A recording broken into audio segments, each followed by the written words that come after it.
Team global അവതരിപ്പിക്കുന്ന 2025 തമ്മിൽ തമ്മിൽ എന്ന പരിപാടിയിലേക്ക് എല്ലാ മാന്യ പ്രേക്ഷകർക്കും സ്വാഗതം.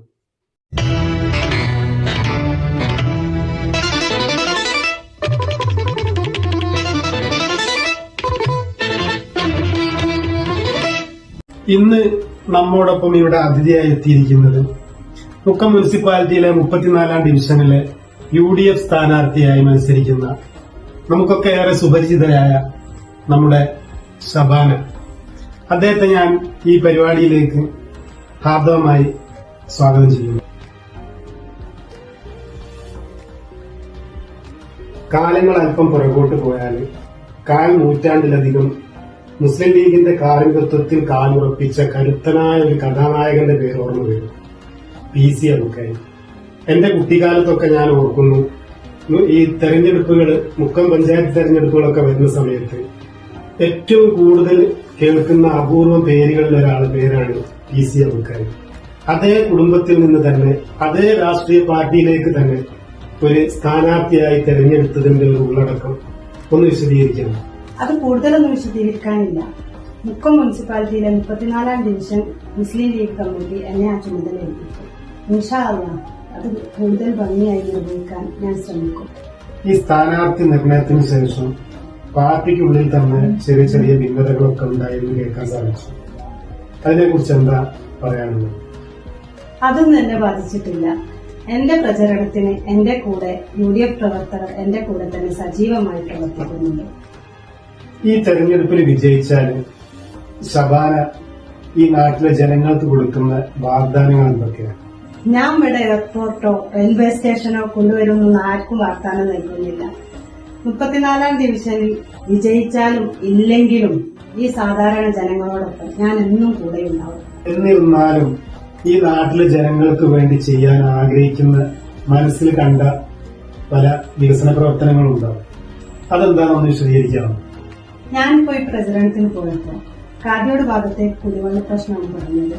പിന്നെ നടുവിൽ പോയപ്പോ അവിടെ റോഡ് പ്രശ്നം.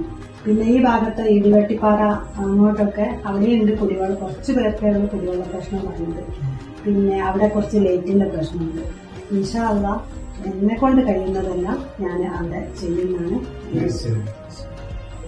ഞാൻ എപ്പോഴും ആലോചിക്കാറുണ്ട്, നമ്മുടെ ഈ ഡിവിഷനിൽ കുറെ വിധവകളും പിന്നെ പാവപ്പെട്ട സ്ത്രീകളും ഉണ്ട്.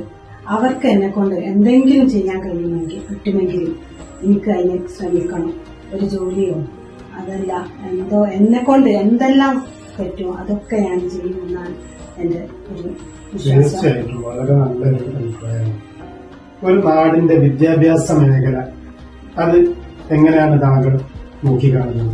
ഈ നാടിനെ സംബന്ധിച്ചിടത്തോളം എങ്ങനെ ആ മേഖലയിൽ എന്തെല്ലാമാണ് പുതിയതായി നേട്ടങ്ങൾ കൈവരിക്കാൻ ആഗ്രഹിക്കുന്നത്? നമ്മുടെ മുൻ കൌൺസിലർ വിദ്യാഭ്യാസ മേഖലയ്ക്ക് വേണ്ടിയിട്ട് നല്ലോണം പരിശ്രമിച്ചിട്ടുണ്ട്. ഇൻഷാ അല്ലാഹ് എനിക്കും വിദ്യാഭ്യാസ മേഖലയ്ക്ക് വേണ്ടിയിട്ട് എന്തെങ്കിലുമൊക്കെ ചെയ്യാൻ പറ്റുമെന്നാണ് എന്റെ വിശ്വാസം. ഒരു സാധാരണ വീട്ടമ്മയായി വീടിനുള്ളിൽ ഒതുങ്ങിക്കൂടാനായിരുന്നു ശരിക്കും താങ്കളുടെ ആഗ്രഹം, അതോ പൊതുരംഗത്തേക്കൊക്കെ ഇറങ്ങാൻ താല്പര്യമുള്ള ആളാണോ? എങ്ങനെയാണ് അതിലൊരു മറുപടി? അങ്ങനൊന്നുമില്ല. ഞാൻ ഇവിടുത്തെ ഈ ഭാഗത്തേക്കുള്ള കുടുംബശ്രീയിലെ ഒരു അംഗമായിരുന്നു. അത് നല്ല രീതിയിൽ ഞങ്ങളെല്ലാവരും മുന്നോട്ട് കൊണ്ടുപോയിരുന്നതായിരുന്നു. പക്ഷെ ചില സാങ്കേതിക കാരണങ്ങൾ കൊണ്ട് അത് നിർത്തിവെക്കേണ്ടി വന്നു. ഇപ്പോ ഞാൻ ഈ പൊതുരംഗത്തേക്ക് വന്നു. എന്റെ കഴിവിന്റെ പരമാവധി ഞാൻ ഈ രംഗം നല്ല രീതിയിൽ കൊണ്ടുപോകും. അവസാനമായി നമ്മുടെ നാട്ടിലെ നല്ലവരായ വോട്ടർമാരോട് ഷബാനക്ക് എന്താണ് പറയാനുള്ളത്? എന്റെ തെരഞ്ഞെടുപ്പ് ചിഹ്നമായ കോണി അടയാളത്തിൽ നിങ്ങളുടെ ഓരോരുത്തരുടെയും വിലയേറിയ വോട്ടുകൾ തന്നെ എന്നെ വമ്പിച്ച ഭൂരിപക്ഷത്തോടു കൂടി വിജയിപ്പിക്കണമെന്ന് ഞാൻ വിനീതമായി അപേക്ഷിക്കുന്നു. ഓക്കെ, ടീം ഗ്ലോബലിന്റെ എല്ലാവിധ വിജയാശംസകളും ഷബാനക്ക് നേർന്നുകൊണ്ട് മറ്റൊരു സ്ഥാനാർത്ഥിയുമായി വീണ്ടും കാണുന്നത് വരെ ക്യാമറാമാൻ ഷൌക്കത്തിനോടൊപ്പം നാസിർ കെ മലയിൽ. Good night.